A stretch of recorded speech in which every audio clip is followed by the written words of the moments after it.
Ma'am மியூட்ல இருக்கீங்க.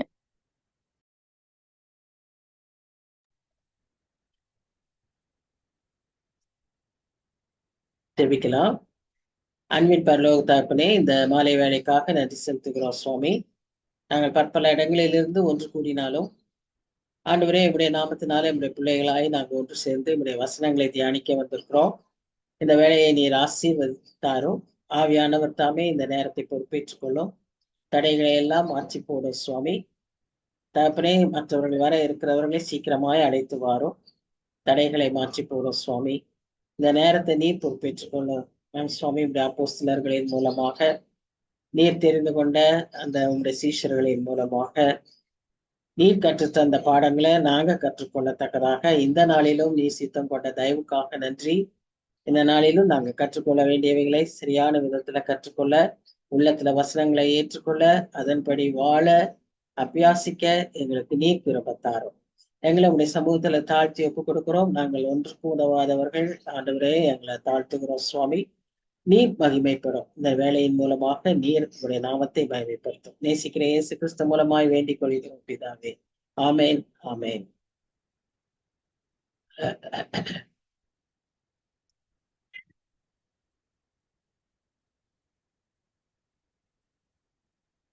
So, welcome you all to this evening study.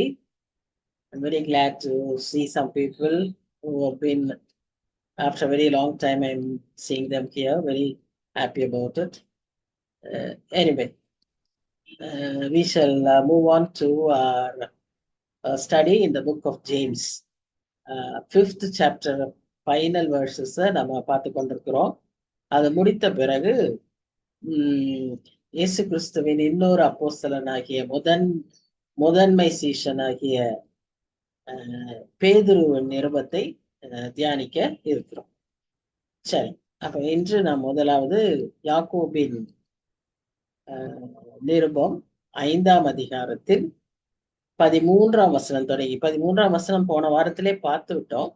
இருந்தாலும் ஒரு கண்டினியூட்டிக்காக அதுல இருந்து தொடங்கி நம்ம மற்ற வசனங்களை தியானிக்கலாம். இந்த 13ஆம் வசனத்துல இருந்து ஜெபத்தை பற்றி யாக்கோபு பேசுவதை பார்க்கிறோம். நம்ம யாக்கோபை குறித்து, அவர் எழுதியிருக்கிற நிருபத்தை குறித்து முதலிலிருந்தே நம்ம பார்த்தோம். அதாவது ஒரு தொடர்ச்சியாக அவர் எந்த செய்தியையும் அவர் சொல்லவில்லை. ஆனா அவசியமான செய்திகளை ஆங்காங்கே அவர் அதை எழுதியிருக்கிறத பார்க்கிறோம். சில செய்திகளை 2-3 அதிகாரங்களிலே வலியுறுத்தி சொல்வதையும் பார்க்கிறோம். குறிப்பாக நாவு, வாயின் வார்த்தைகள், இப்படிப்பட்ட காரியங்களை அதிகமாய் பேசியிருக்கிறத பார்க்கிறோம். ஜெபத்தை குறித்தும் நிறைய எழுதியிருக்கிறார். இந்த கடைசி அதிகாரத்துல கூட இந்த கடைசி வசனங்கள்ல ஜெபத்தை குறித்து அவர் முக்கியப்படுத்தியிருக்கிறார். எல்லா அப்போஸ்தலர்களுமே அவர்களுடைய நிருபங்களில ஜெபத்தை அதிக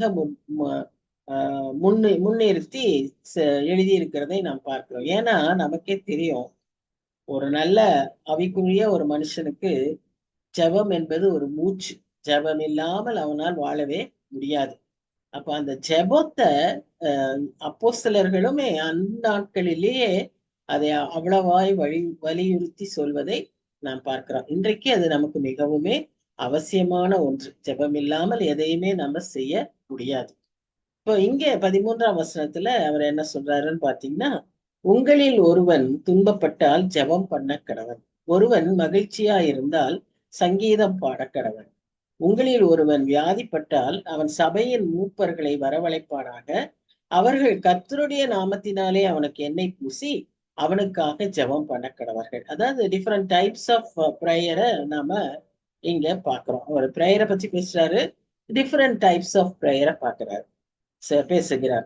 இதுல முதல் 13ஆம் வசனத்துல 2 பேரையுமே, அதாவது வேதனைப்படுகிறவர்கள், வியாதிப்பட்டவர்கள், வியாதியினால மாத்திரம் அல்ல, பல பல காரியங்களினால, பிரச்சனைகளினால துன்பப்படுகிற யாரா இருந்தாலும் யூ டர்ன் டு காட் அப்படிங்கிறது தான் அவருடைய advice.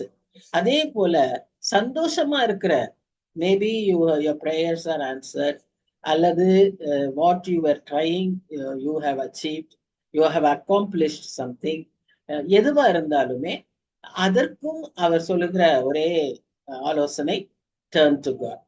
So you either sing or pray, but you look unto the Lord in all your circumstances.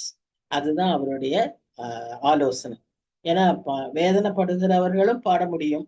அநேக பாடல்கள் வேதனைகளிலே இருந்த சமயத்துலதான் எழுதப்பட்டவைகள். அவ்வளவு அர்த்தமுள்ளவைகள். பாடல்களை பாடும்போதே அப்படியே நமக்குள்ள அது ஒரு ஜபமாய் மாறும். அது நமக்குள்ள ஒரு நல்ல எழுச்சியை உண்டு பண்ணும், ஒரு பிரசன்னத்தை உணர முடியும். அப்படி அநேக பாடல்கள் அநேகர் எழுதியிருக்கிறார்கள். நாமும் அதை அப்படி அனுபவிக்கலாம். அதை பாடும்போது அதை அனுபவிக்கலாம். நாமும் நம்முடைய சொந்த வார்த்தைகளினாலேயும் பாடலாம். நாம நமக்கு தோன்றுகிற எண்ணங்களை பாடலாய் பாட முடியும். அதே போல சந்தோஷமாய் மகிழ்ச்சியாய் இருக்கும் போதும் ஒரு ஜபமாக நம்முடைய பாடல்களை பாட முடியும். ஒண்ணுமே வேண்டாம், சின்ன ஐ எம் ஹாப்பி டுடே அப்படின்னு சொன்னாலே we feel so happy. அது அந்த அந்த உணர்வை நாம் அப்படியே ஆண்டவருக்காக அர்ப்பணிக்கிறோம். அது ஒரு முதல் வசனம், 13ஆம் வசனம். 2ஆம் வசனம் இன்னொரு வகையான பிரேயரை சொல்றாரு. அது என்னன்னு சொன்னா, அன்றைய இருந்த வழக்கத்திலும் இன்றைக்குமே அப்படிதான் நாம பாக்குறோம். ஒருத்தர் வியாதிப்பட்ட அவங்களுக்காக போய் மற்றவர்கள் ஜெபிக்கிறது எல்லா இடத்திலும் உண்டு. இங்கேயும் அந்த சபைகளிலும் இருந்திருக்கு. அந்த சபைகள்ல இன்னும் ஒரு வழக்கமும் இருந்திருக்கு. இன்றைக்கும் அந்த வழக்கம் தொடர்ந்துகிட்டு தான் இருக்கு. அதாவது எண்ணெய் பூசுவது. ஏன் அன்னைக்கு அவங்கள்ட்ட ரொம்ப அந்த பழக்கம் இருக்குன்னு சொன்னா, அவர்களுக்கு எண்ணெயே ஒரு மருந்தாய் இருந்தது. அன்றைக்கு அவர்கள் பயன்படுத்துகிற எண்ணெய் ஒலிவ மரத்தின் எண்ணெய், ஆலிவ் ஆயில்.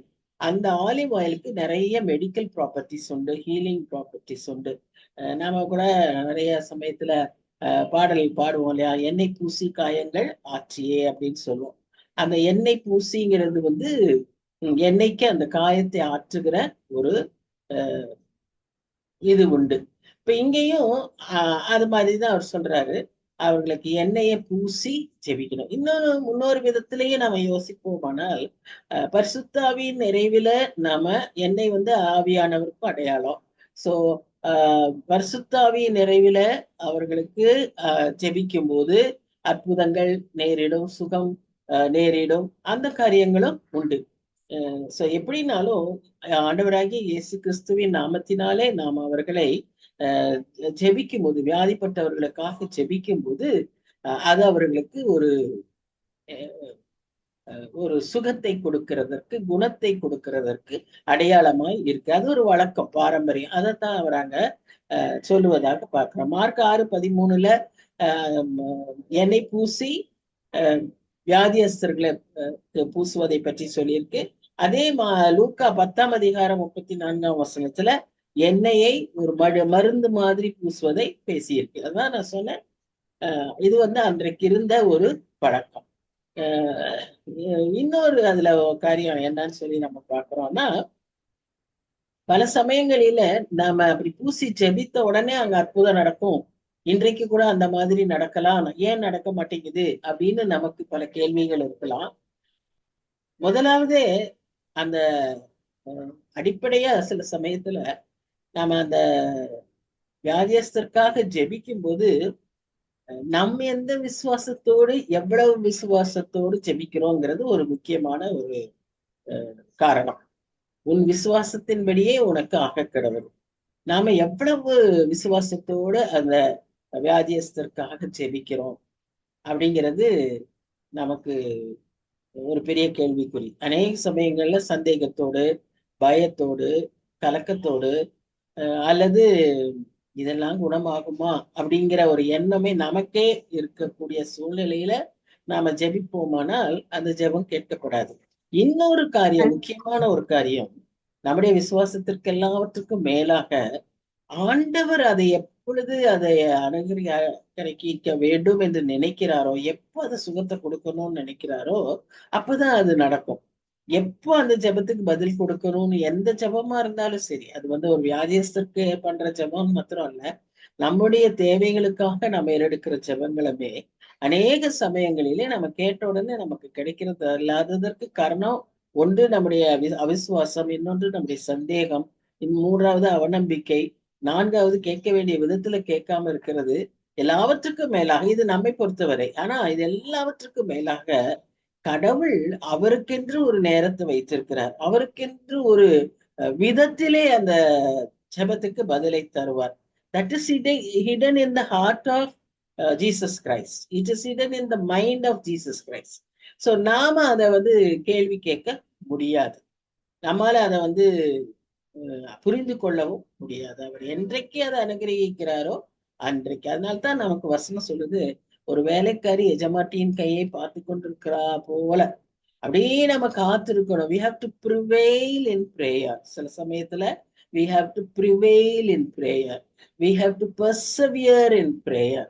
வெறும் சோர்ந்து போகாமல் நம்ம ஜெபிக்கணும். அப்படின்றத ஆண்டவர் எதிர்பார்க்கிறார். God expects that. So அது அது ஒரு ரீசன்.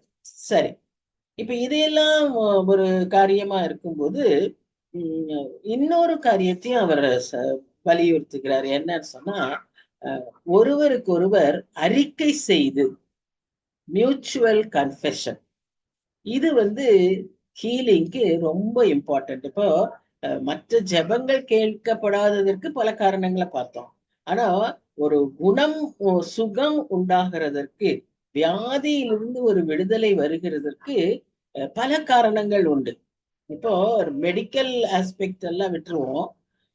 நாம இப்படி ஜெபிக்கிறப்போ அந்த மருந்தும் கூட அந்த சுகத்தை கொடுக்கணும்னு சொன்னா அந்த பர்சன் கிட்ட ஒரு ஒரு சுத்த மனசாட்சி இருக்க வேண்டும், அல்லது ஒரு பாரமில்லாத ஒரு இருதயம் இருக்க வேண்டும். ஏன் சொல்றேன்னா, மனசுக்குள்ள கசப்பு இருந்தா, மனசுக்குள்ள மன்னிக்க முடியாத காரியங்கள் இருந்தா, அறிக்கை செய்ய முடியாத பாவங்கள் இருந்தா விடுதலை சீக்கிரம் கிடைக்காது, சுகம் கிடைக்கவே கிடைக்காது. சுகம் வந்து நமக்கு எப்ப கிடைக்கும்னு சொன்னா, நம்முடைய இருதயம் அதெல்லாம் களைந்து விட வேண்டும், அதையெல்லாம் எடுத்து விடப்பட வேண்டும். It should become a clear conscious. அதனாலதான் கன்ஃபெஷனை இங்க ஜேம்ஸ் ரொம்ப வலியுறுத்தி சொல்றாரு. நாட் தட் கன்ஃபெஷன்ங்கிற பேரை வந்து சொன்ன உடனே நம்ம ஒரு இமேஜின் பண்றோம் நமக்கு தெரிஞ்ச விதத்துல, அதல்ல. மனது லகுவாக வேண்டும், ஆண்டவர்கிட்ட ஊற்றிடணும். இப்ப வந்து அன்னாள் வந்து ஜெபித்தாள், தன்னுடைய குழந்தைக்காக ஜெபித்தாள். ஆனா அவளுடைய ஜெபம் ஏன் அப்பெல்லாம் கேட்கப்படலைன்னா, அவளுடைய ஜெபம் வந்து கோபத்திலேயே இருந்திருக்கும், பொறாமையில இருந்திருக்கும், அவளோட மூத்த அந்த whoever it may be, அவளோட கம்பேரிசனோட இருந்திருக்கும். இந்த மாதிரி இருந்ததுனால இந்த அண்டாளுடைய ஜெபம் வந்து was not answered, but she came to one point where she totally surrendered herself, poured her heart into the altar, into the presence of God. அந்த நிலைமைக்கு வந்த உடனே தான் அவ வெளியே வரும்போதே she came with the assurance that a prayer will be answered. The same situation, same condition, same day, same environment, same people around, எல்லாம் அதே மாதிரிதான் நடந்திருக்கு வருஷம். ஆனா இத்தனை வருஷம் கேட்கப்படாத ஜெபம் இப்ப கேட்கப்பட்டதற்கு காரணம் இவளிடத்திலே இருந்த மாற்றம். இது மிக மிக அவசியம். ஒரு ஜெபம் கேட்கப்படுவதற்கு நம்முடைய உள்ளத்துல விசுவாசம், நம்பிக்கை இதெல்லாம் ஒரு பக்கம் இருந்தாலும், மனசுல கசப்பு, கோபம், பகை உணர்வு, எரிச்சல், மன்னிக்க முடியாத காரியங்கள், மறைவான குற்றங்கள் இதெல்லாம் இருந்துச்சுன்னா ஆவியானவர் செயல்பட, ஆவியானவர் நமக்காக பரிந்து பேச முடியாத ஒரு நிலைமையில இருக்கிறோம். We are actually preventing the Holy Spirit from interceding for us. நமக்காக பரிந்து பேசுகிற ஆவியானவரை நாம் பரிந்து பேச விட முடியாதபடி தடுத்து விடுகிறோம். அது ஏன்னு சொன்னா, நம்ம இடத்துல இருக்கக்கூடிய அன்ரிசால்வ்ட் சின். சோ அதுக்காக தான் யாக்கோபு அதிகமா இந்த இடத்துல அந்த கன்ஃபெஷனை பத்தி பேசுறாரு. So we have to be clear of our heart to receive the blessing. Whatever, it need not only be the healing, but healing வந்து very uh, uh, clearly it would be noted. ரொம்ப ப்ரிடாமினா தெரியும் healing வந்து நமக்கு. அத என்ன கடைசியில் doctor சொல்வார் பாருங்க, அநேக சமயங்களில இது மனசு சம்பந்தப்பட்ட ஒரு வியாதி, இதற்கு வந்து மருத்துவத்துல மருந்தே இல்லைன்னு சொல்லுவாங்க, காரணமே கண்டுபிடிக்க முடியலன்னு. ஏன்னு சொன்னா அந்த மனசுல அந்த பிரச்சனை இருக்கு, அதை வந்து சால்வ் பண்ண முடியாது. இந்த மாதிரியான ஒரு காரியம். சரி, இதை அவர் அதிகமா சொல்லிட்டு அப்புறம் அவர் சொல்றாரு, ஊக்கமான ஒரு நீதிமானுடைய ஊக்கமான வேண்டுதலுக்கு மிகுந்த பலன் இருக்குன்னு சொல்லி அவர் சொல்றாரு. ஏன் நீதிமானுடைய ஊக்கமான வேண்டுதல்? நீதிமான், ரைச்சியஸ் மேன். அது யாரோ ஒருத்தரை கண்டுபிடிச்சு நம்ம நீதிமான் அல்ல. All of us are righteous persons. We are made righteous. We have been imparted with righteousness of God. We are the righteous persons. அப்ப நமக்கிட்ட அந்த ஒரு கிளாரிட்டி இருக்கும்போது அந்த ஊக்கமான effective prayer would give a greater result. That is what James points out here. Yes. Okay. அது ஒரு எக்ஸாம்பிளா ஒரு commentator சொல்லியிருக்காரு, மேயர், FB மேயர். அவர் சொல்றாரு, இந்த ப்ரேயருக்கு எக்ஸாம்பிளா சொல்லும்போது, ஸ்காட்லாந்து ஆண்ட ராணி மேரி ஆண்டனட், we know that, அந்த ராணி வந்து பயங்கர கொடூரக்காரி. ஆனா அந்த ராணி வந்து எதிர்த்து வந்த அநேக ஆர்மிஸ்க்கு கூட கலங்காத ஒரு தைரியமான ஒரு ராணி. ஆனா அப்படிப்பட்ட ராணி அந்த நாட்டுல இருக்கிற ஜான் நாக்ஸ்ங்கிற ஒரு பெரிய மிஷனரி, அந்நாட்களில வாழ்ந்தவர், ஸ்காட்லாண்டை எனக்கு தாரும், இல்லாவிடில் நான் சாகிறேன் என்று சொல்லி போராடி ஜெபித்த ஒரு ஜெப வீரர் ஜான் நாக்ஸ். அவருடைய ஜெபத்துக்கு, அவருடைய முழங்கால் யுத்தத்திற்கு நடுங்கி போவாளாம் அந்த ராணி. அநேக படைகளை சந்தித்த அந்த ராணி இந்த ஒரு மனிதனுடைய முழங்காலுக்கு நடுங்கி போவாளாம். சாத்தான் முழங்காலுக்கு நடுங்குவான், இந்த அம்மாவும் நடுங்குனாங்களாம் அன்னைக்கு. அந்த முழங்காலுக்கு இருக்கிற வலிமை வேற எதற்குமே இல்லை. ஜெபத்துக்குள்ள வலிமை வேற எதற்குமே கிடையாது. அந்த ஜெப வலிமையை நாம் அபியாசிக்கிறோம், இன்னும் அதிகமாய் அபியாசிக்க அழைக்கப்படுகிறோம். அதிலும் இன்றைக்கு யாக்கோபு சொன்ன பாயிண்ட் அவுட் பண்ண ஒரு பர்டிகுலர் காரியம், if at all there be any unresolved sins, may not be sins, unresolved problems, ஒப்புரவாகாத சில காரியங்கள் நிறைய இன்னைக்கு ரொம்ப காமனா பாக்குறது. குடும்பத்துக்குள்ள ஒப்புரவாகாத நிலைமைகள் குடும்பத்துக்குள்ளேயே இருக்கு, மற்ற சமுதாயத்துல, சபையில, இப்படிப்பட்ட சூழ்நிலைகள்ல இருக்கக்கூடிய ஏதாகிலும் இருக்குமானால் நம்முடைய ஜபங்கள் அந்த முழு பெர்ஃபெக்ட் பிளெஸிங்க நம்மால பெற்றுக்கொள்ள. God wants to bless us in abundance. அது ஓவர்ஃப்ளோயிங்கா தான் his blessings would be. But we are almost always we are satisfied with just a very little of his blessings. We have still not experienced his abundant blessings, only because we still have something which prevents us from getting that பூரண ஆசீர்வாதத்தை பெற்றுக்கொள்ள முடியாதபடி நமக்கு என்ன இருக்குன்னா, ஏதோ ஒரு காரியம் தடை பண்ணி கொண்டு, அதை நாம அறிந்து இன்றைக்கு அதை தான் நமக்கு வலியுறுத்துறேன். ஏன்னா நம்ம எல்லாருமே நல்ல ஜெப வீரர்கள், மற்றவர்களுக்காக ஜெபிக்கிறவர்கள், தேசத்துக்காக ஜெபிக்கிறவர்கள். ஆனா நமக்குள்ள ஒரு இன்னைக்கு ஆண்டவர் ஆவியானவர் வலியுறுத்துற காரியம், if there be any unresolved thing, try to settle it today. கடைசி வசனங்கள்ல வாசிக்கிறோம், எலியா என்பவன் நம்மை போல பாடுள்ள மனுஷனாய் இருந்தும் மழை பெய்யாதபடிக்கு கர்த்தாய் ஜெபம் பண்ணினான். அப்பொழுது 3 வருஷமும் 6 மாதமும் பூமியின் மேல் மழை பெய்யவில்லை. மறுபடியும் ஜெபம் பண்ணினான். அப்பொழுது வானம் மழையை பொழிந்தது, பூமி தன் பலனை தந்தது. நம்ம எல்லாருக்கும் நல்லா தெரியும், God is a creator God and he holds everything in his control. அது ரெயினா இருக்கட்டும், winds இருக்கட்டும், ஸ்டார்மா இருக்கட்டும், whatever may be, The whole creation is under his control.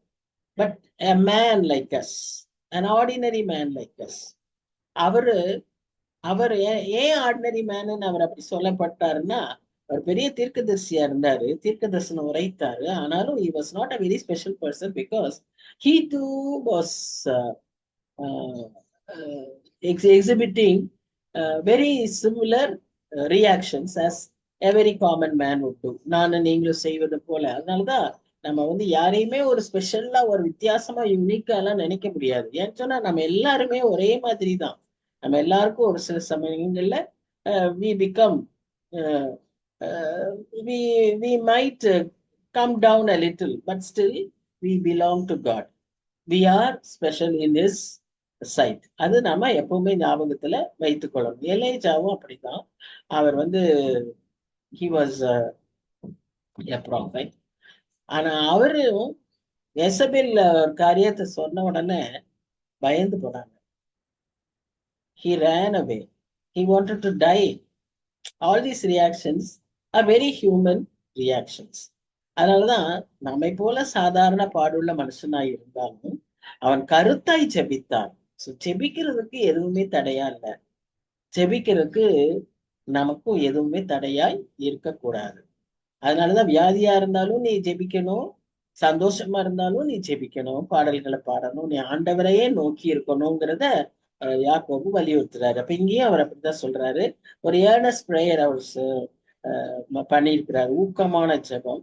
அந்த ஒரு கருத்தான ஜெபத்தினால பெற்றுக்கொண்ட விளைவுகளை எல்லாம் நாம அறிகிறோம். ஏன்னு சொன்னா அவர் கர்த்தருடைய இருதயத்தை, அவருடைய சித்தத்தை, நோக்கத்தை உணர்ந்து ஜெபித்தார். அதனால அவருடைய ஜெபம் உடனே கேட்கப்பட்டது. அநேக சமயங்கள்ல நாம ஜெபத்தை நமக்கு தெரிஞ்ச நம்ம ப்ராப்ளத்துக்கு நம்ம சொல்யூஷனை நாம சொல்லி ஜெபிக்கிறோம்.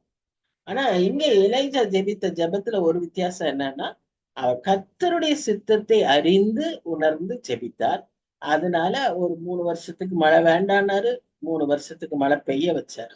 That is because of his style of praying. So அததான் அந்த வசனங்கள்ல பாக்குறோம்.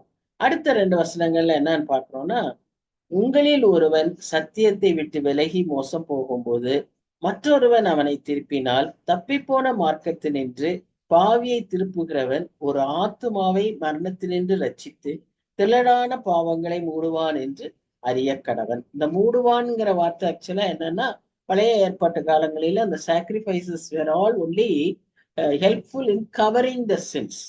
they were not helpful in cleansing the sins. Okay, அதான் அந்த மூடுவான்ங்கிற வார்த்தை. ஆனா இங்க அவர் என்ன மீன் பண்றாருன்னா, we are able to bring him to the fold so that whatever God says, நான் என் முதுகுக்கு பின்னால அதையெல்லாம் தூக்கி போட்டுருவேன், சமுத்திரத்தின் ஆழத்துல போட்டுருவேன்னு சொல்றாரு இல்லையா, அந்த காரியத்தை நினைவுபடுத்தி அவர் அங்க அப்படி பேசுறாரு. மூடுவான் அப்படிங்கிற திரளான பாவத்தை மூடுவான் அப்படின்றாரு. எப்போ ஒரு தவறாய் வழி விட்டு விலகி போகிறார். See, he is talking only to the saved people. He is talking only to his brothers. When he addresses people as brothers, which means Christians, Jews and Gentiles. அப்போ அங்க அப்படி இருக்கிற அந்த சமயத்துல அவர் என்ன முக்கியமா பேசுறாருன்னா, ஒருவன் வந்து வழி விலகி போகும்போது அவனை சரியான மார்க்கத்துக்கு திருப்புறவன். அது வந்து எல்லாராலையும் செய்ய முடியாது, எல்லாரும் துணிந்து செய்ய மாட்டாங்க. ஏன்னா அந்த அளவுக்கு you must have the closeness to do it and you must have the authority to do it. அது ரெண்டுமே இல்லைன்னு சொன்னா you cannot approach a person and correct a person. So அது இரண்டும் இருக்கும்போதுதான் யூ கேன் டூ இட். அப்போ அந்த அந்த அளவுக்கு நீங்க உங்க சகோதரனை நேசிக்கணும். அந்த அளவுக்கு அந்த அன்பு, அந்த திருத்ததல் மூலமாக அது வெளிப்படணும். See, a good friend is one who is with you when who corrects you when you go wrong அப்படின்னு நம்ம பொதுவா பாக்குறோம். அதுதான் அது போல எல்லா சமயத்திலையும் நம்மோடு கூட இருக்கிறவர்களாகவும், எல்லா சமயத்திலும் நம்மை உற்சாகப்படுத்துகிறவர்களாகவும், எல்லா சமயத்திலும் நம்மை திருத்துகிறவர்களாகவும் இருப்பவர்கள் தான் உண்மையான அன்பை கொண்டவர்கள் என்பது நாம் அறிந்திருக்கிறோம். சோ அந்த மாதிரி ஒருத்தர் ஆவிக்குரிய விதத்துல ஒருத்தரை திருத்தி அவனை சரியான வழிக்கு கொண்டு வரும்போது நாம என்ன செய்யறோம்னா, ஆக்கினைக்கு அந்த ஆத்மாவை தப்பி வைக்கிறோம். எவ்வளவு பெரிய காரியம் அந்த ரட்சிப்பு. ரட்சிப்புக்கு நேரா அந்த ஆத்மாவை வழி நடத்துகிறோம். அதுதான் அந்த ஒரு அர்த்தம். கவர்ஸ் அ மல்டிடியூட் ஆஃப் சின்னுங்கிறதுக்கு அர்த்தம் என்னன்னா அதுதான். அவனை ஆக்கினையிலிருந்து தப்பிக்க விடுகிறோம். ஏன்னா பின்மாற்றத்திலிருந்து இழுத்து விடுகிறோம். வழுவி போகிறவனை நிலைநிறுத்துகிறோம். இது மிக மிக அவசியம். இதுதான் மொத்தமாவே இந்த 5 அதிகாரத்திலும் நோக்கமா எழுதியிருக்கிற யாக்கோபுனுடைய முக்கியமான காரியம் என்னன்னா, என்னென்ன விதங்களில நாம பிராக்டிக்கல் லிவிங்ல our Christian lifestyle we might slip down, அதிலிருந்து அதையெல்லாம் நம்ம சரி செய்து கொள்ள வேண்டும் என்பதைத்தான் from the first verse to this verse, the first chapter to this last chapter, that is his intention of writing. அதுல கடைசியா அவர் அதை தான் அவர் சொல்றாரு. இங்க நாம கேட்கிறவர்களாய் மாத்திரம் இல்லாதபடி நாம் அந்த வசனத்தின்படி நடக்கிறவர்களாய் இருக்கணும். அன்பை நாம் வெளிப்படுத்தணும்.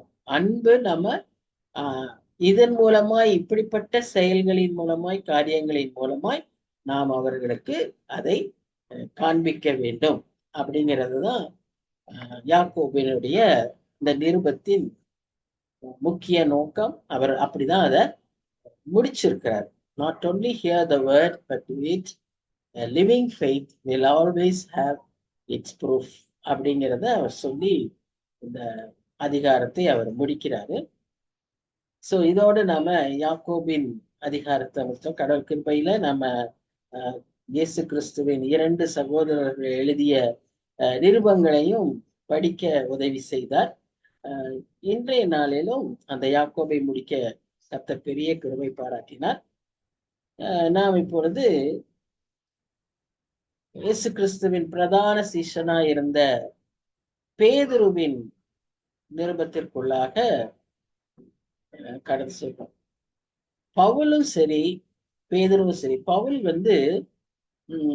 ஒரு அதிகம் படித்த, கல்வியில சிறந்த, தியாலஜி, டாக்டரனல் எல்லா பேஸ் உள்ள ஒரு educated person, highly talented, educated, energetic person. அவருடைய வாழ்க்கையே பார்த்தீங்கன்னா ஓட்டம் ஓட்டம் ஓட்டம், மைல்கள் கணக்கா நடந்து, எத்தனையோ மலைகள் இது எல்லாம் தாண்டி, குளிர், பனி எல்லாத்திலையும் அவர் கடந்து வந்து அவர் என்ன செய்தார்? திருச்சபைகளை நிறுவினார், சபைகளை உண்டாக்கினார், அநேகருக்கு அவர் ஆசீர்வாதமா இருந்தார். அவர் வாழ்க்கை அவிதமாய் இருந்தது. இயேசுவை சந்திக்கிறதற்கு முன்பாகவும் ஒரு வைப்ரண்ட் பர்சன். இயேசு கிறிஸ்துவை சந்தித்த பின்பு he became totally surrendered to him, and all his potentials he spent on building the kingdom of God. அவர் அப்படிப்பட்ட ஒரு அப்போஸ்தலன். பேதுருவை நீங்க எடுத்துட்டீங்கன்னா total contrast. When we see the character of Peter, we have to simply marvel at the power of transformation of our Lord. ஒரு எந்த பேஸும் கிடையாது அவருக்கு. he was a illiterate, படிப்பறியாதவர்கள் அப்படின்னு அவரை பத்தி போட்டிருக்கு. அப்ப படிப்பறியாத ஒரு பேதுரு, ஒரு மீனவ தொழில் செய்த பேதுரு, he had no sort of ஒரு civilized, ஒரு fellowship with a decent community, அப்படியெல்லாம் எதுவுமே இல்லாத பேதுரு அவரை தான் ஆண்டவரை பார்த்த உடனே அவரை செலக்ட் பண்றாரு. என்னன்னு செலக்ட் பண்றாரு? இந்த கல்லின் மேல என் சபையை கட்டுவேங்கிறாரு. அது மாத்திரம் இல்ல, அந்த பேதுரு உடைய மாற்றம், அவர் வந்து அவருடைய எழுத்திலும் சரி பேச்சிலும் சரி, அவர் முதல் பிரசங்கத்துல 3000 பேர் ரட்சிக்கப்பட்டார். அது மாத்திரம் அல்ல, அவருடைய அந்த என்ன சொல்றது, theology in is writings, if you see, அந்த முதல் அதிகாரம் முதல் 2 வசனத்திலேயே அவ்வளவு டாக்டரின்ஸ் இருக்கு. சோ அதெல்லாம் எப்படி முடிஞ்சதுன்னு சொன்னா, எப்படி ஒரு சாதாரண மனுஷனை ஆண்டவர் எப்படி ஒரு மகத்துவம் உள்ள ஒரு மனிதனாய் மாற்ற முடியுங்கிறதுக்கு இது ஒரு அடையாளம். பேதுரு ஒரு அடையாளம். பேதுரு எப்படி ஒரு சாதாரண மனுஷனாகவே வாழ்ந்து ஒரு அப்படி ஒரு வல்லமையுள்ள மனுஷனாய் மாறி அப்படி தன்னையே அர்ப்பணித்தார் என்பதும் அவருடைய கேரக்டர்ல it is a very very beautiful wonderful way of God's work in the life of a man. படிக்க படிக்க அவ்வளவு ஒரு உற்சாகம் வருது, அவ்வளவு ஒரு என்கரேஜ்மெண்ட் நமக்கு கிடைக்குது. Because all of us can easily identify with Peter. பாலோட கூட ஒருவேளை நம்மால பல சமயங்களில நம்மளோட சேர்ந்து நம்ம யோசிக்க முடியாது. ஆனா பேதுருவோடு கூட நம்ம எல்லாரும் ஈஸியா ஐடென்டிஃபை பண்ணிக்கலாம். ஏன்னா பேதுரு மாதிரி தான் நம்ம நிறைய சமயங்கள்ல நடந்துக்கிறோம். ஆனா அப்படி இருக்கிற நம்மையும் கூட ஆண்டவர் இப்படி வலிமையாய் மாற்ற முடியும். நம்ம அவர்கிட்ட நம்ம ஒப்பு கொடுத்தா போதும். அவர் எவ்வளவு நம்ம மேல கரிசனையா இருக்கிறாரு. Both in balance. ஆண்டவருடைய அன்பு, ஆண்டவருடைய வல்லமை, ஆண்டவருடைய நோக்கம், இதெல்லாம் இந்த பக்கம் அப்படியே fully prevailing. And here we see the weaknesses and the flaws of Peter. And both when combined, how beautiful it becomes ங்கிறத இந்த அவருடைய கேரக்டர்ல நம்ம வாசிக்கிறோம். So I was really thrilled. I always admire this character and always I will try to identify with him. But இதுல வந்து படிக்க படிக்க இன்னும் நமக்கு ரொம்ப சந்தோஷமா இருக்குது. ஸோ இந்த பேதுருக்கு உண்மையான பேர் Simon. It was God who named him as Peter. அதுக்கு அர்த்தம் வந்து ராக். மத்தேயு 16ஆம் அதிகாரம் 18ஆம் வசனத்துல அவர் சொல்றாரு, I will build my church on this rock அப்படிங்கிறாரு.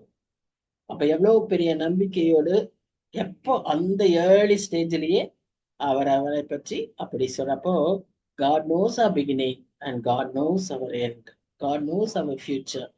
God knows what we would be. He has the big picture. Every one of us are unique, and for every one of us he has a purpose, and for every one of us he has got a big plan, unique plan, which we have to remember. சரி, இங்க இந்த பேதுருவை பற்றி நம்ம பார்க்கும்போது ஒரு சில முக்கியமான தகவல்களை பார்க்கிறோம். அதாவது 4 சுவிசேஷங்களிலும் பேதுருவை பற்றி எழுதப்பட்டிருக்கிறது. இந்த இயேசு கிறிஸ்துவுக்கு அடுத்ததாக இந்த பேதுருவை தான் அதிகமாக இந்த எல்லா சுவிசேஷகர்களும் சொல்லி இருக்கிறார்கள். அவர் பெயர் தான் அடுத்ததா, இயேசு கிறிஸ்துவுக்கு அடுத்ததா பேதுருவின் பெயர் தான் வருகிறதாக நாம பார்க்கிறோம். அதே சமயத்துல அதிகமா பேசின சீஷர் யாருன்னு பாத்தீங்கன்னா பேதுரு தான். அதோடு கூட நம்முடைய ஆண்டவராகிய இயேசு கிறிஸ்துவும் குறிப்பிட்ட சீஷனோடு அதிகமாய் பேசினது இந்த பேதுருவோடு தான். 12 சீஷர்கள், 70 சீஷர்கள், அநேக சீஷர்கள் இருந்தாங்க, அநேக ஜனங்கள் திரளாய் வந்தார்கள். ஆனா குறிப்பிட்டு பேசினது, அதிகமாய் பேசினது இந்த பேதுருவோடு தான். பேதுருவும் இயேசு கிறிஸ்துவோடு அதிகமாய் பேசியிருக்கிறார். அதோடு கூட சில சமயங்களில அவர் வந்து பேதுருவை கண்டித்து உணர்த்தி இருக்கிறார். அதுபோல பேதுருவும் அந்த ஒரே சீஷன் தான் கிறிஸ்துவை கண்டித்திருக்கிறார், இயேசு கிறிஸ்துவை கண்டித்திருக்கிறார். இந்த ஒரு வித்தியாசமான கேரக்டர் பீட்டர். இவரை பற்றி இந்த அலெக்சாண்டர் வைட்ங்கிறவரு அவருடைய புத்தகத்துல இவ்விதமாக குறிப்பிட்டிருக்கிறதை நாம் பார்க்கிறோம். அது மாத்திரம் அல்ல, இந்த பேதுருவை பற்றி பொதுவா நாம எப்படி பார்க்கிறோம்னு சொன்னா, ஒரு டிட்டர்மின்டு பர்சன், ஹெட்ஸ்ட்ராங் பர்சன், பிடிவாதம் கொஞ்சம் உண்டு. சில தலைவர்களுக்கு உடைய ஒரு இது. இவர் வந்து ஒரு மீனவனா இருந்தா கூட அவருக்குள்ள வந்து அந்த ஒரு தீர்மானமான ஒரு தீர்க்கமான ஒரு சிந்தனை உள்ளவர். அதனாலதான் அவர் வந்து அப்படி இருக்கிறத நம்ம பார்க்கிறோம். அவர் பல சமயங்கள்ல யோசிக்காம பேசுவதை நாம் பார்க்கிறோம். அந்த மார்க் 8ஆம் அதிகாரத்திலையும் 9ஆம் அதிகாரத்திலையும் அதிகமாய் அதை குறித்து நாம வாசிக்கிறோம். அவர் பேசுறதுக்கு முன்னால் யோசிக்காமலே சில சமயங்கள்ல ரியாக்ஷன்ல பேசுறத பார்க்கிறோம். Most of us do this mistake இல்லையா? நமக்கு நல்லா தெரியும், நீ பேசுறதுக்கு முன்னாலே இது அவசியமான யோசிச்சு பேசணும், யார்கிட்ட பேசணும் எல்லாம் நினைச்சுக்கிட்டு நமக்கு அறிவுபூர்வமா தெரிஞ்சா கூட when our emotions sometimes overrules, what happens? We speak without thinking. Peter was known for it. அது அவருடைய கேரக்டராகவே இருக்கும். சில எவ்வளவு தூரத்துக்கு அது இருந்துச்சுன்னா, சில சமயங்கள்ல ஆண்டவர்கிட்டயே இயேசு கிறிஸ்துவின் இடத்திலேயே நீங்க இப்படி செய்யணும் அப்படி செய்யணும்னு சொன்னதாக பார்க்கிறோம். அது பல சமயத்துல தவறான காரியங்களாகவும் இருந்தது. Often he spoke in haste and said foolish things.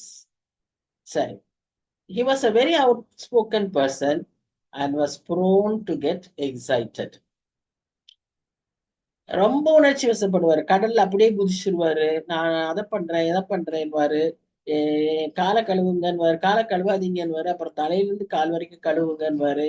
So he was totally excited person. இந்த பேதுருக்கு 3 பெயர்கள் உண்டு. அது பாத்தீங்கன்னா, அவர் basically is a Jewish person from Galilee. அந்த சைட்ல கலிலேயா சைடுல இருந்தவர். அவருக்கு சைமன் என்கிற பெயர். மார்க் 3:26 அதை வாசிக்கிறோம். அவருக்கு தான் கிரேக்க பதம் அர்த்தம் கொண்ட பேதுரு என்கிற பெயர் இருந்தது. அதற்கு அர்த்தம் வந்து rock. So he had a Jewish name, he had a Greek name. His Greek name was Peter and his Aramaic name was Cephas, கேபா.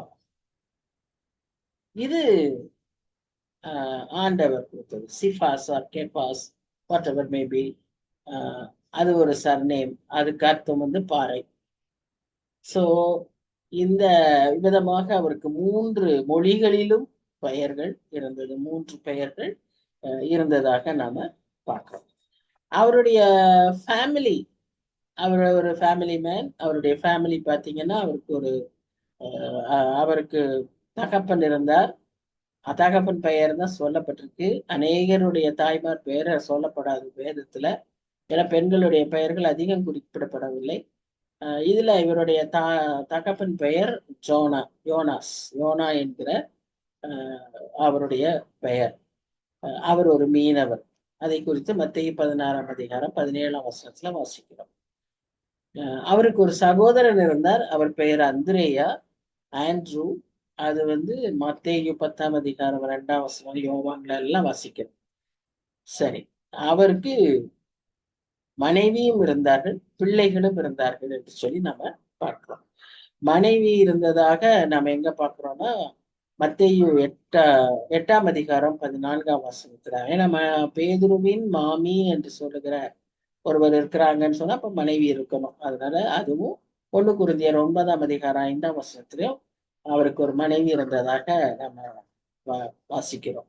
அது போல பிள்ளைகள் இருந்தார்கள் என்று சொல்லி 1 பேதுரு 5ஆம் அதிகாரம் 3-4 வசனங்களில அவர் பிள்ளைகளுக்கு பேசுகிறதை பார்க்கிறோம். இதை வைத்து அவருக்கு ஒரு குடும்பம் இருந்தது என்று சொல்லி வல்லுநர்கள் குறிப்பிடுகிறார்கள். இவர் இருந்த பகுதி முதல்ல தொடக்கத்துல அவருடைய வாழ்க்கை ஆரம்பம் தொடக்கம் இயேசுவை சந்தித்தது இதெல்லாம் எங்கன்னு பாத்தீங்கன்னா இந்த சி ஆஃப் கேலிலியில தான். அந்த பெத்சாயிதா ஊரார் அவர். பெத்சாயிதான்னு சொன்னாலே அது ஃபிஷ் ஹவுஸ் அப்படின்னு அர்த்தம். அந்த பெத்னா ஹவுஸ், அந்த சாய்தா அப்படிங்கும் போது இட் மீன்ஸ் ஃபிஷ் ஹவுஸ். அங்க அந்த ஊரை சேர்ந்தவர். அடுத்து கப்பர்நகம், முக்கியமான அவருடைய நிறைய காரியங்களை அந்த பகுதிகளில் அவரை குறித்து நம்ம வாசிக்கிறோம். கடைசியா அவர் உயிர் துறந்த இடம் வந்து ரோமாபுரி. இப்ப இவருடைய கேரக்டர்ல உள்ள அந்த ஃபிளாஸ் ப்ராப்ளம்ஸ் என்னென்ன அப்படின்னு பார்த்தீங்கன்னா, as we already saw, impulsive, quick to speak out. அது எல்லா சுவிசேஷங்களிலுமே நாம் அதை குறித்து அதிகமாய் பார்க்கிறோம். மத்தேயு 15, 16, அப்புறம் 23ஆம் அதிகாரங்களிலும், யோவான் 23, 18ஆம் அதிகாரம், இதிலெல்லாம் கூட நாம அவருடைய அந்த இம்பல்சிவ்னஸை குறித்து வாசிக்கிறோம். நான் ஏற்கனவே சொன்னது போல அவர் இயேசு கிறிஸ்துவையே கடிந்து கொண்டவராய் இருந்தார். அதை குறித்து நாம் மத்தேயு 8ஆம் அதிகாரத்துல வாசிக்கிறோம். அவர் இயேசு கிறிஸ்துவை மறுதலித்தார் என்பது நம்ம எல்லாருக்குமே தெரியும். ஒரே ஒரு உதாரணமா மத்தேயு 26ல நம்ம அதை குறித்து அதிகமாக வாசிக்கிறோம். அதே போல இவர் தன்னையே ஒரு லீடர் மாதிரி இருந்ததுனால மற்றவர்களை குறித்து அடிக்கடி பேசுவார். தான் வித்தியாசத்தை மாத்திரம் அவர் சொல்ல மாட்டாரு, மற்றவங்களை பற்றி எல்லாம் கூட அவர் அதிகமா யோசிப்பாரு. அது கடைசி வரைக்கும் அவர் அப்படியே தான் இருந்தாரு. கடைசியா ஆண்டவர் அவ்வளவு நேரம் அவருக்கு அந்த கமிஷன் கொடுத்து 3 தடவை அவரை முக்கியமான அந்த சிந்தனைக்குள்ளாக நடத்தின பிறகும் கூட யோவானை பார்த்து இவனை பற்றி என்னன்னு கேட்கிறார். So he was always like any one of us. நம்மளோட நம்ம காரியம் மாத்திரம் இல்ல, சும்மா மற்றவங்களை பற்றியும் அடிக்கடி கம்பேரிசன் அதெல்லாம் உண்டு. அவர் அப்படியாக அங்கேயும் யோவானை பற்றி பேசுகிறதை நாம் பார்க்கிறோம். யோவான் 21ஆம் அதிகாரத்துல கடைசி வசனங்களை நம்ம இதை வாசிக்கிறோம். அடுத்தது அவர் ஒரு ஹிப்போக்ரைட் அப்படின்னு பவுல் அவரை குறித்து பேசுகிறார். ஏன்னு சொன்னா அவர் ரட்சிக்கப்பட்டு எல்லா சுவிசேஷத்தை பிரசங்கித்தாலும் யூத கொஞ்சம் ஃபேவரட்டிசம் இருந்தது அவர் இடத்துல. தான் யூதன் என்பதை மற்றவர்களோடு புறஜாதியாரோடு பழகுவதில் அவர் கொஞ்சம் ரிசர்வேஷன் அவர் இடத்துல இருந்தது. அதனாலதான் பவுல் அவரை அப்படி சொல்றாரு. அப்புறம் ஓவர் கான்ஃபிடென்ட், அது நமக்கு நல்லாவே தெரியும். அது மற்றவங்க எல்லாம் பார்த்தீங்கன்னா எப்பவுமே மற்றவங்களை கம்பேர் பண்ணிக்கிட்டே இருப்பாரு. மற்றவங்க எல்லாம் உங்களை விட்டு போடுனாலும் நான் உங்களை விட மாட்டேன், போக மாட்டேன்னு சொல்லிட்டு 3 தடவை மறுதளித்தவர் அவர். So over confident. அப்பேற்பட்ட அவரை அவரிடத்துல இருந்த அந்த வீக்னஸஸ்ல அநேக காரியங்களை மாற்றுறத பார்ப்போம். ஒரு சிலதை குறிப்பா சொல்லியிருக்கு. என்னன்னா, அவருடைய அந்த பெருமை. அவருக்கு பல பெருமைகள் உண்டு. அவர் தன்னை பற்றி அப்படி நினைச்சுக்கிறாரு. நான் தான் உங்களுடைய சின்சியர் ஃபாலோவர் அப்படி இப்படின்னு அவர் தன்னை பற்றி நினைச்சுக்கிறாரு ஒண்ணு. அடுத்து தான் யூதன் என்கிற பெருமை. அது எல்லாமே மாறுபடியாக அவர் தன்னை தாழ்த்த அவருடைய நிருபங்கள்ல அந்த தாழ்மையை குறித்து அதிகமாய் எழுதியிருக்கிறார். இப்ப அதை ஒரு காரியத்தை பேசுறதும் எழுதுறதும் unless otherwise you feel you cannot wait. அதான் அதை அங்க நம்ம பார்க்கிறோம். அதே போல இவரிடத்துல இருந்த இன்டிஃபரன்ஸ், ரொம்ப கேஷுவலா, ரொம்ப அலட்சியமா, ஒரு முக்கியத்துவம் கொடுக்காதவரா இருந்தார். படிப்பறிவு இல்லை. ஒரு அவருடைய லைஃபை நீங்க முதல்ல யோசிச்சு பார்த்தீங்கன்னா, always in the sea and the dark, without any communication. பேச்சு கூட சரியா இருக்காது. அவங்களுக்கு திங்கிங் எல்லாம் வெறும் அந்த ஃபிஷ் பிடிக்கிறது, வர்றது, சாப்பிட்றது, தூங்குறது, மறுபடியும் போறது, இதே தான் அவங்களுடைய வாழ்க்கையா இருக்கக்கூடிய அப்படிப்பட்ட ஒரு சூழ்நிலையில இந்த ஆவிக்குரிய ஒரு ஒழுங்கு, கட்டுப்பாடு, அப்படிப்பட்ட காரியங்கள்லாம் அவர்கிட்ட எளிதா இருந்திருக்க முடியாது. ஆனா அதெல்லாத்தையும் ஆண்டவர் மாற்றி இருக்கிறார். அதைத்தான் நாம பார்க்கிறோம். From his indifferent attitude, he has been changed into a diligent person. Indifferent person became a diligent person. Covered, பயம், அதிகமான பயம் நிறைந்தவர். மனுஷருக்காக பயந்து சபிக்க கூட ஆரம்பிச்சிட்டார். பட் அந்த பரிசுத்த ஆவியானவர் அவருக்குள் வந்த உடனே அவர்கிட்ட இருந்த தைரியமும் அவர்கிட்ட இருந்த பேச்சுகளும் அவரோட நடவடிக்கைகளும் கம்ப்ளீட்டா மாறிடுச்சு. எவ்வளவு தூரம்னா, நீ பிரசங்கிக்கவே கூடாதுன்னு அந்த ஏரோது ராஜா சொல்லும் போது இவர் சொல்றாரு, நான் உங்களுக்கு கீழ்ப்படியணுமா, மனுஷர் கீழ்ப்படியணுமா, நம்ம கடவுளுக்கு கீழ்ப்படியணுமா, அப்புறம் இந்த பாடெல்லாம் பெறுறதுக்கு நான் பாத்திரவானா இருக்கிறேன் என்று அவர் எண்ணுகிறதாக நாம் பார்க்கிறோம். சோ அந்த மாதிரி அவரோட திங்கிங்கே கம்ப்ளீட்டா மாறிடுது, தைரியமா இருக்கிறார். ஏன்னா நம்ம என்ன வசிக்கணும்னா போய் பிரசங்க கூடாதுன்னு அவரை வெளியே அனுப்புறாங்க. அவர் போய் டெய்லி பிரசங்கிக்கிறார். அதிகாலையில போன உடனே அதிகாலையில போய் தினந்தோறும் பிரசங்கிக்கிறாருன்னு சொல்லி வசனம் வாசிக்கிறோம். அப்போ he had that boldness and courage to do the right thing. அது அந்த ஒரு டிஃபரன்ஸை நம்ம அவருடைய வாழ்க்கையில நல்லா பார்ப்போம். So he had a mind on worldly things. ஆனா டோட்டலா he became focused.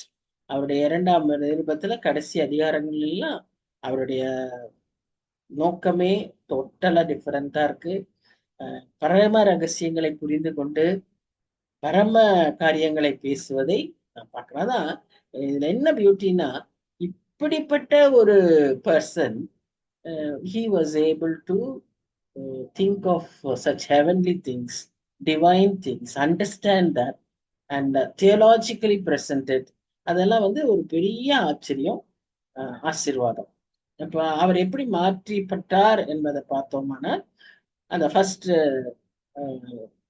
ப்ரீச்சிங் பேசவே தெரியாது, பேசவே அவங்களுக்கு கம்யூனிகேஷனே இருக்காது. இன்னைக்கு நல்லா படிச்சவங்களே கூட because of their background and because of their loneliness and because of their environment surrounding, their slang, the way of talking எல்லாமே வந்து வித்தியாசமா இருக்கும். we can see the difference, we can see எப்படி அவங்களால வந்து அந்த அந்த மாதிரி ஒரு இதுக்குள்ள டிப்ளமேட்டிக்கா இது பண்ண முடியல, தெரியலங்கிறதெல்லாம் நம்ம பார்க்கிறோம். ஆனா இவரு அப்படி ஒரு பிரசங்கத்தை அவர் பிரசங்கம் பண்றாரு. ஆவியானவர் அவருக்குள்ள வந்த உடனே அவரால அந்த அவ்வளவு தெளிவா தைரியமா அந்த பிரசங்கத்தை பேசி 3000 பேர் மனம் திரும்புவதற்கு ஏதுவாய் அந்த பிரசங்கம். இன்னைக்கு பில்லி கிரகம் ஒரு பெரிய குரூசைட்ல 10,000க்கு மேல வர்றாருன்னா, he was such an educated and a very what should I say, a very cultured and civilized person. But Peter was just a fisherman, had no other experience, but he was able to convert 3,000 people. First time 3,000, then 5,000, it increased in time numbers. அது மாத்திரம் இல்ல, அப்படிதான் அவரால் பேச முடியுமா? ஏதோ ஒரு குருசைட்ல பெருசா மாநாடு பேசுறதா? இல்ல, தனி மனிதனை போய் சந்தித்து ஒரு குடும்பத்தை ஆசீர்வதிக்கிறதுக்கு ஆண்டவரால் அவர் பயன்படுத்தப்பட்டார். அப்போதான் அநேக அவரிடத்தில் இருந்த குறைகள் குற்றங்களை அவர் உணர்த்தப்பட்டார், தெரிந்து கொண்டார், அறிந்து கொண்டார். அதை அங்க அறிக்கையாகவும் செய்கிறார். அப்போஸ்தலர் 10ஆம் அதிகாரத்துல 18ஆம் வசனம்னு நினைக்கிறேன், நாம் அனுபவிக்கிற இந்த ஆவிக்குரிய ஆசீர்வாதங்களை கர்த்தர் இந்த புறஜாதியாருக்கும் வைத்திருக்கிறார் என்பதை நான் அறிந்து கொண்டேன்னு அங்க அப்போ வர அறிக்கையாவே சொல்லுவார். அப்படி ஒரு சாட்சியாய் அவர் அந்த இடத்துல மாறுறாரு. இதுல எனக்கு ஆண்டவருடைய அன்பை தான் நான் பாக்குறேன். எவ்வளவு அழகா அவரை பயன்படுத்திக்கிட்டே வராரு, அங்கங்க சரிப்படுத்திக்கிட்டே இருக்காரு. சின்ன சின்ன விஷயங்களா இருந்தாலும் அதையெல்லாம் சரிப்படுத்திக்கிட்டு இருக்காரு. இன்னைக்கு நாம கூட அந்த ப்ரிவிலேஜ்ல இருக்கிறோம். நாம இதெல்லாம் ரெகக்னைஸ் பண்ணி let us become more and more grateful to God and thank him for all this and be a testimony in all these respects. That is what God expects from us, nothing else. Even when we study this epistle, let us have that open-mindedness to recognize our own flaws, at the same time recognize how God has been teaching us and how God is teaching us, and help and try to, what should I say, become more and more mature and be transformed towards his likeness. அடுத்தது participated in discussion at Jerusalem. பெரிய கவுன்சில்ல படிப்பாளிகள் அவர்கள் எல்லாரும் கமாலியல் அடியில படித்தவர்கள். அவர்களிடம் அவர் வந்து என்ன செய்யறாரு, அவர்களோடு இருந்து பேசுகிறார். அடுத்ததா பாக்குறோம், served as an elder, wrote first Peter and second Peter. first Peter உடைய தீம் வந்து லிவிங் ஹோலி, செகண்ட் பீட்டர் வந்து டேஞ்சர் ஆஃப் டிபார்ட்டிங், பிரிவின். இந்த whole first epistle of Peter focuses on hope, holiness, and humility in a hostile world, which is very applicable to today's condition. இன்று இருக்கிற இந்த ஹொஸ்டைல் வேர்ல்டுல நம்முடைய நம்பிக்கை என்ன, நாம் எப்படி பரிசுத்தமா இருக்கணும், நாம் எப்படி தாழ்மையா இருக்கணுங்கிறத வலியுறுத்தி இந்த நிருபத்துல அவர் பேசுகிறதாக பார்க்கிறோம். இதை அவர் ரோம்ல இருந்து எழுதுறாரு. ஆனா அவர் அட்ரஸ் பண்றது பாபிலோன்ல இருந்து எழுதுகிறதாக சொல்றாரு. ஏன்னா அன்றைக்கு ரோமுடைய கல்ச்சர் அந்த மாதிரி இருக்கு. அதனாலதான் அவர் அது பாபிலோன்ல இருந்து எழுதுவதாக 5ஆம் அதிகாரத்துல குறிப்பிடுகிறார். இதை எழுதின காலகட்டம் 64 AD. இதே சமயத்துலதான் பவுலு சிறைச்சாலையில இருக்கிறாரு. அவரும் அங்கிருந்து நிறைய கடிதங்களை எழுதி கொண்டிருக்கிறார். இது யாருக்கு எழுதுறாரு அப்படின்னா, persecuted கிறிஸ்டியன்ஸ், யூதர்கள், புறஜாதியார்கள் எல்லாருக்கும் சேர்ந்து Christians, those who accepted Christ as the savior, persecuted. அன்றைக்கு அந்த காலகட்டத்துல பேதுருவும் இந்த பெர்சிக்யூஷன் உபத்திரவத்திற்குள்ளாக்கப்பட்டார். அவர் நீரோ மன்னராலதான் அவரும் கொலை செய்யப்பட்டார்.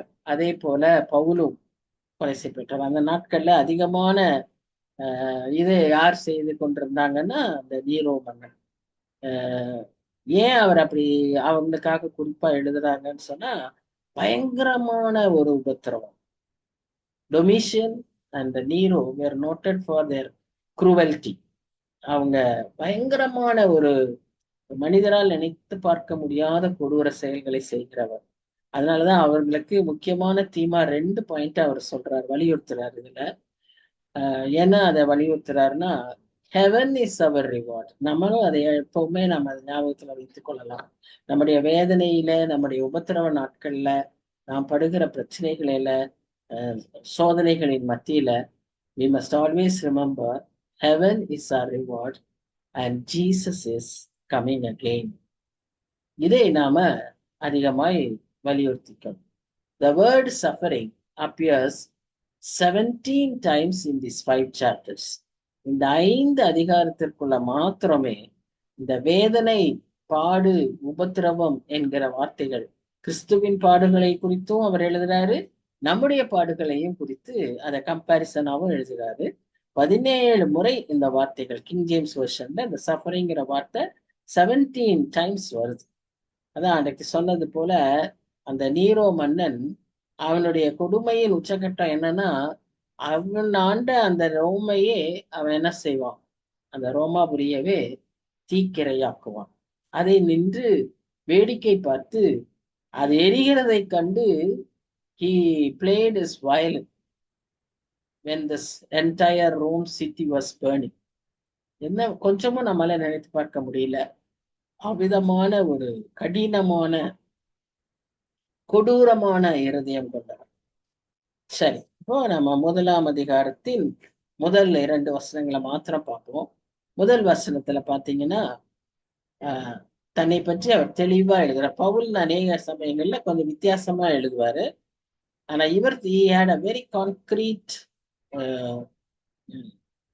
assurance of his position, of his designation. அதனால அவர் என்ன சொல்றாரு, இயேசு கிறிஸ்துவின் அப்போஸ்தலனாகிய பேதுரு. யாருக்கு எழுதுறாரு? பொந்து, கலாத்தியா, கப்பதோக்கியா, ஆசியா, பித்தினியா தேசங்களிலே சிதறி இருக்கிறவர்களில். ஏன் இவங்க சிதறி இருந்தாங்க? Because of the persecution. All these Christians, I'm not mentioning as Jewish Christians, as Christians, all those people who suffered because of this Emperor Nero, they were scattered in all these areas. Pontus, Galatia, Cappadocia, Asia, Bithynia. இந்த தேசங்கள்ல அவங்க they were scattered. அந்த மக்களுக்கு அவர் எழுதுறாரு. என்னன்னு எழுதுறாரு? பிதாவாகிய தேவனுடைய முன் அறிவின்படியே ஆவியானவரின் பரிசுத்தமாக்குதலினாலே கீழ்ப்படிதலுக்கும் இயேசு கிறிஸ்துவனுடைய ரத்தம் தெளிக்கப்படுதலுக்கும் தெரிந்து கொள்ளப்பட்ட பரதேசிகளுக்கு எழுதுகிறதாவது, கிருபையும் சமாதானமும் உங்களுக்கு பெருக கடவுது.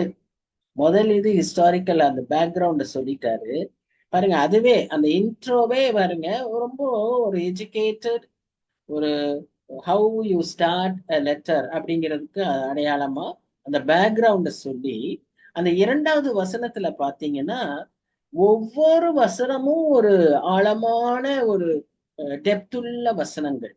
அந்த அந்த வார்த்தைகள் அப்படி உள்ள வார்த்தைகள்ல சொல்லி அதுல ஒரு கிரீட்டிங்கோட முடிக்கிறார். Trinity, the role of Trinity is there, role of election is there, foreknowledge is there. So many uh, uh, doctrinal principles are involved in just one verse. இந்த 2 வசனத்துல அவ்வளவு காரியங்கள் அதுல அவர் சொல்றாரு. சோ அந்த அப்போஸ்தலர் என்று அன்றைய நாட்களில் யார் குறிப்பிடப்படுவார்கள் என்று சொல்லி நம்ம பார்த்தோமானால், இயேசு கிறிஸ்துவை பின்பற்றுகிறவர்கள் மாத்திரமல்ல, இயேசு கிறிஸ்துவால் அனுப்பப்பட்டவர்கள் மாத்திரமல்ல, இயேசு கிறிஸ்துவின் உயிர்த்தெழுதலை கண்டு சாட்சியாய் அறிவிக்கிறவர்கள் தான் அப்போஸ்தலர்கள். சோ அன்றைக்கு வேற யாருக்குமே இந்த இந்த பெயர் கொடுக்கப்படவில்லை. அவர்களை வேற விதமாக அழைக்கப்படவில்லை. They were called as apostles of Jesus Christ. No more called as disciples. No more called as prophets. No more called as evangelists. They are called as apostles of Jesus Christ. So அது அந்த இதை பொறுத்தது. இயேசு கிறிஸ்துவின் அப்போஸ்தலனாகிய பேதுரு அப்படின்னு அந்த ஸ்கேட்டரிங் பத்தி நான் சொல்லிட்டேன். இந்த 2ஆம் வசனத்துல பரதேசிகள்னு ஒரு வார்த்தை வருது. இன்னைக்கு நமக்கு அந்த பரதேசிகள்ங்கிறத நாம நல்லாவே புரிஞ்சுக்கிட்டோம். எப்படி ஒருத்தர் பரதேசி ஆக முடியும் அப்படின்னு. Over a night, because of floods, because of war, because of bomb blast, so many reasons. What happened? Earthquakes, landslides, எதுன்னு இல்லை, எல்லாம் வேணாலும் we find people becoming a refugee, a pilgrim, moving from pilgrimna ஒருவேளை பழைய நாட்கள்ல நம்ம எல்லாம் நினைப்போம் என்னன்னா, from a person who has a holy purpose and moving from one place to another. அதல்ல, இங்கே what they actually mean is who have become a refugee, who have become a temporary resident in a foreign land, sojourners, travelers. அவங்க அந்த மாதிரியான அததான் பரதேசி என்ற வார்த்தையை பார்க்கிறோம். அடுத்தது தெரிந்து கொள்ளப்பட்ட பரதேசிகள். அதுலயே வர்றது முன்னறிவின்படி அப்படிங்கிற ஒரு வார்த்தையும் வருது. சோ இங்க அந்த ரீடர்ஸ் யாரு அப்படின்னு பார்த்தா, they are all elect leaders. அப்படின்னா என்ன?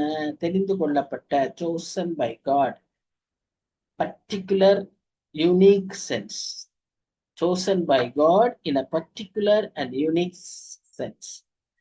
Maybe I think it is now time for us to complete this. We will continue in the next study about foreknowledge, predetermination. முன்னறிவுனா என்ன, ஒரு பெரிய கிளாரிட்டிய இந்த அதிகாரத்தின் மூலமாக, இந்த வசனத்தின் மூலமாகவும் நாம் அறிந்து கொள்ள முடியும். அதை வருகிற ஸ்டடியில ஆரம்பித்து அதை நாம் தொடருவோம்.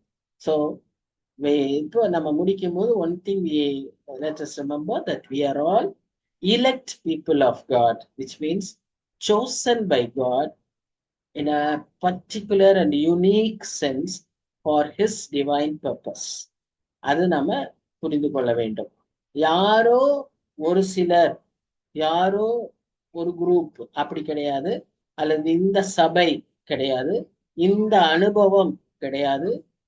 Everyone who has accepted Jesus Christ as your Savior in your heart, you become an elect person who has a particular and unique purpose of God in your life.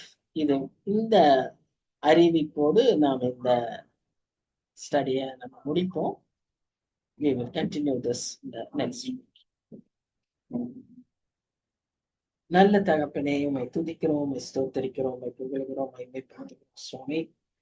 இந்த அதிகாரங்களையும் வசனங்களையும் வாசிக்க உம்முடைய அப்போஸ்தலர்கள் ஆண்டவரே எங்களுக்கு திருஷ்டாந்தமாய் எழுதி வைத்திருக்கிற இந்த காரியங்களை, ஆண்டவரே இந்த ரகசியங்களை, இந்த அஹ் அற்புதங்களை, ஆண்டவரே எங்களுக்கு உம்முடைய மகத்துவங்களை வெளிப்படுத்துகிற இந்த பெரிய கிருபைக்காக நாங்க நன்றியோடு உம்மை துதிக்கிறோம் சுவாமி, ஸ்தோத்திரிக்கிறோம்.